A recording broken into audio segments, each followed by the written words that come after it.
got in touch with me the last time, particularly Biggie at our engineering department. He says, Winston, when is Uncle Ebo bringing the kinky again? Oh, tell Biggie not to worry. There shall be a performance. And there was a performance. Oh, there shall be a performance. And there was a performance.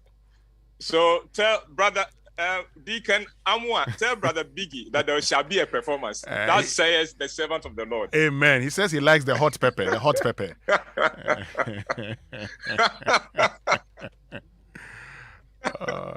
Okay. Well, Winston, before I go on, can I announce to our listeners that my next play is Take Me to the Moon. Mm-hmm. It is on the 26th and 27th of this very month. Okay. And then the week after that, 2nd and 3rd of April at the National Theatre. We normally give people the chance to buy advance tickets, what we call the early bird tickets, for a fraction of the price. And the early bird tickets are currently available. They would that promo would end next Monday, on Monday. Coming Monday. So you have between now and Monday to take advantage of it. And if you want to take advantage of it, all you have to do is to dial *713 *5 #5 and that is it. Or you can call 050-554-6010 and get someone to help you. Sure. Winston, this morning I want to continue my presentations on my contribution to the Ghana Men's programming of the Super Morning Show. And so I am bringing you a presentation I did in 2015. Okay. But I think it is as relevant now as it was then. So enjoy this one. Okay. Johnny left Ghana when he was 12. A Canadian missionary who was returning to her home country adopted him and took him along. The missionary made him promise that he would return to Ghana to serve whenever he felt ready. Well, 3 years ago, Johnny, now in his 40s, did return to Ghana to serve. He came with a wealth of knowledge and experience in ICT and a wide network of wealthy investors. Well, on 2nd January, Johnny came to watch my play at the National Theatre, and after it, he came to introduce himself and asked if we could talk. He had come for the first show, and I had about 2 hours before the second show. And so I took him to my dressing room and said, "What do you have on your mind?" He said, "Uncle Bo, you know this system. Please tell me, how do I get things to work in this country?" I could sense his pain and confusion. He had come with good intentions and a means to make a contribution, and yet he was being frustrated at every turn. He had been in Ghana for 3 years at the time he was talking to me, and he had not accomplished anything.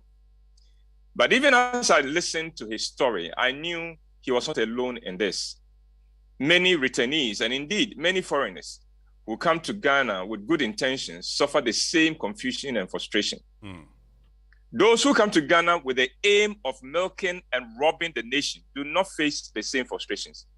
They often find very willing accomplices who make it easy for them. The trouble comes on those with genuine good intentions. They are blocked, obstructed, harassed, delayed, prevented, rebuffed, resisted, stonewalled, and frustrated at every turn. So, for the sake of Johnny and all the returnees and foreigners who come to Ghana with good intentions, I bring you Understanding the Ghanaian System 101. Here we go. Number 1. Ghanaians don't understand, this will benefit Ghana. Instead, they understand this will benefit you personally and directly. It is unfortunate, but it is true that the average Ghanaian in public office will not do anything unless he can be assured that he will benefit personally and directly from it. And if he is not given that assurance, he will delay, stonewall, and frustrate and obstruct the project. He will not do what he has to do to aid the project, and he may do worse by ensuring that no other person touches the project.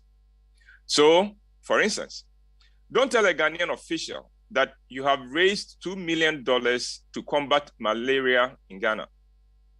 You can tell him how many lives it will save and how much Ghana will save on health bills. He doesn't care. So far, you have not said anything that would excite him. But say to him, oh, we would appoint you in your personal capacity as a consultant to the project at a fee of $2,000 every month. And now you are talking. Now you will see how efficient the Ghanaian can be. That project will take off in record time. Number 2, Ghanaians hate those who transform an organization and make it more efficient. Many establishments in Ghana seem to be in trouble. Nothing seems to be working in them, and everyone complains. To the newcomer and foreigner, this seems like madness. But as Shakespeare said in Hamlet, quote, though this be madness, there is method in it, end of quote. There is method in the inefficiencies of institutions and establishments in Ghana. The inefficiencies persist because they create avenues for people to make money at the expense of the institution or establishment they work for. So when you come in from the outside and you set to work to reform and transform an establishment to make it efficient, you are treading on dangerous grounds because you are closing avenues and loopholes from which some people are lining their pockets. And they will gang up against you. They will write anonymous letters and reports about you. They will spread false stories about you. They will make false accusations against you. And they would agitate for whoever appointed you to remove you. The irony of the situation is that those who are benefiting from the corruption and inefficiency in the establishment are the very people who would accuse you of being inefficient and corrupt. They will make it seem that you are the worst thing that ever happened to the institution, and that if you are not fired, you will collapse the establishment. Number 3, the values Ghanaians say they believe in are very different from the values they are prepared to work with. Ghanaians know what is right, and they speak passionately about those things and how they want to see those values at work in Ghana.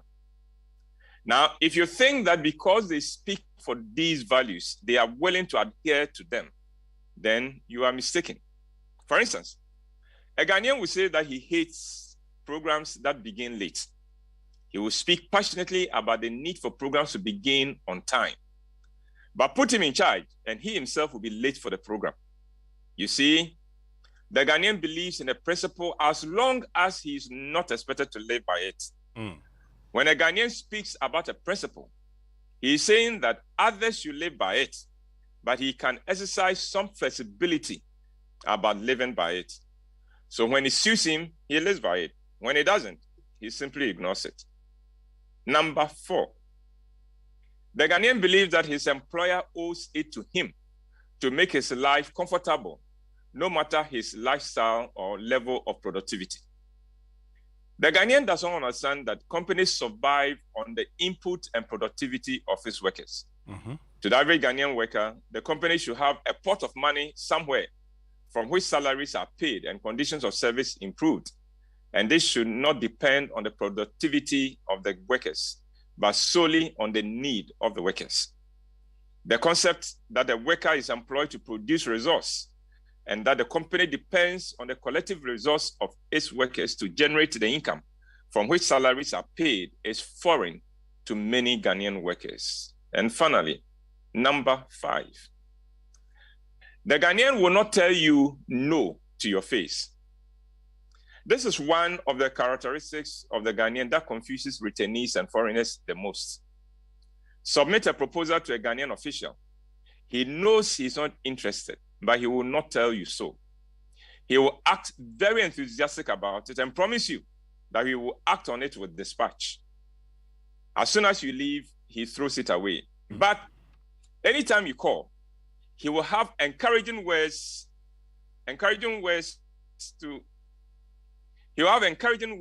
for you to keep your hopes up, even though he knows he has dismissed the proposal. He knows nothing will come out of the hope he is giving you, but he will give you the false hope all the same. Now, Winston, I know I have made general statements here. They don't apply to every Ghanaian, but it applies to many more Ghanaians than it is comfortable for us to admit is the case. Yeah. To the returnees and foreigners who are here with good intentions and good dreams, I hope this helps. And Winston, that's my presentation for this morning.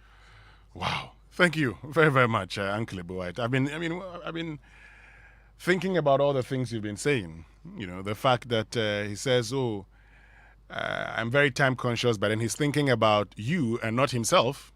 Not himself, no. It doesn't apply to him. Yeah, the fact that, the Ghanaian official is thinking about what is in it for him and not what is in it for the state. And so, no, the state doesn't matter. It doesn't matter, no. Unless you can convince him how he's going to benefit from the project. That project will not fly. Oh, yeah, some more. Anyway, thank you very much for food for thought, Uncle White. Yes, Brother Winston. Oh, Brother Amwa. Ojasios, Brother Amwa. Thank you very much. Enjoy the day. Uncle, today I realized that Auntie Florence is not with you.